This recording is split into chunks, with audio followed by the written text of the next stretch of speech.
নমস্কার বন্ধুরা, আপনারা সবাই জানেন যে এফএসএসএআই অর্থাৎ food safety and standard authority of ইন্ডিয়ার অধীনে প্রত্যেককে ফর্ম D1 ফাইল করতে হয়। এটা হচ্ছে অ্যানুয়াল রিটার্ন। এই অ্যানুয়াল রিটার্নে ডিটেল অফ দ্য ইনফরমেশন আপনাকে প্রেসক্রাইব অথরিটির কাছে প্রেসক্রাইব টাইমের মধ্যে সাবমিট করতে হয়।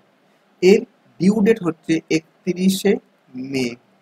যেহেতু এটা 2024 সাল চলছে, তাই 2024-এর 31শে মে আমাদের লাস্ট ডেট। এর মধ্যে যদি আপনি অ্যানুয়াল রিটার্ন বা ফর্ম D1 সাবমিট না করেন, তাহলে পার ডে 100 টাকা করে আপনাকে পেনাল্টি দিতে হবে। এটা আমরা সবাই কম বেশি জানি।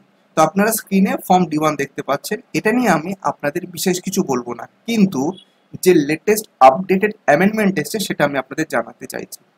দেখুন, এটা হচ্ছে 27/5/2024 সার্কুলার, মানে এটা গতকালকেরই সার্কুলার। এই সার্কুলারটা ইস্যু করেছে কি food safety and standards authority of ইন্ডিয়ার ইস্টার্ন রিজিয়ন। এটা ইস্টার্ন রিজিয়ন ইস্যু করেছে এবং প্রত্যেকটা রিজিয়নই কম বেশি আগে পিছে এইরকম সার্কুলার দিচ্ছে। সার্কুলারে কি আছে সেটা দেখে নিন।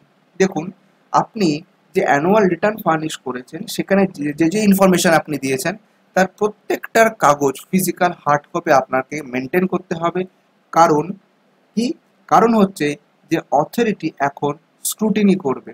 দেখুন, স্ক্রুটিনি করার জন্য তারা কি কি ইনফরমেশন চেক করবে সেগুলো হচ্ছে রেকর্ড অফ মুভমেন্ট, তার মানে ওয়ে বিল চেক করবেন। আর কি আছে পয়েন্ট অফ এন্ট্রি, মানে কোন পোর্ট থেকে এটা ইম্পোর্ট করা হয়েছে তার ডিটেল চেক হবে। বিল অফ এন্ট্রি চেক করা হবে। দেখুন, বিল অফ এন্ট্রিতে কিন্তু সমস্ত কিছু কভারেজ হয়ে যায়। এছাড়া স্টোরেজ লোকেশন, ওয়্যার হাউসের লোকেশন। তো যদি আপনার মালটাকে স্টোরেজ বা ওয়্যারহাউসিং করা হয়, তাহলে কোন ওয়্যারহাউসে রাখা ছিল, কতদিন রাখা ছিল, আপনি তার জন্য ইন্টো বন্ড বা এক্স বন্ড বিল ফার্নিশ করেছেন কিনা, কত টাকা ওয়্যারহাউসিং চার্জ দিয়েছেন, তার বিল কি, মেমো কি, প্রতিটি ইনফরমেশন আপনাকে এখন প্রিজার্ভ করে রাখতে হবে। কেন? কারণ হচ্ছে ডিপার্টমেন্ট এখন এই সমস্ত কিছুকে স্ক্রুটিনি করবে। সুতরাং আপনার লোকেশনে যাবে এবং গিয়ে সমস্ত কিছুকে ওরা ভেরিফাই করবে।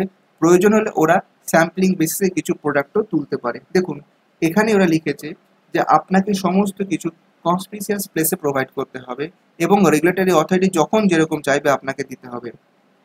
প্রত্যেককে বলা হচ্ছে যে আপনারা এই রুলস অ্যান্ড রেগুলেশনকে স্ট্রিক্টলি অ্যাডহেয়ার করুন এবং কমপ্লাই করুন।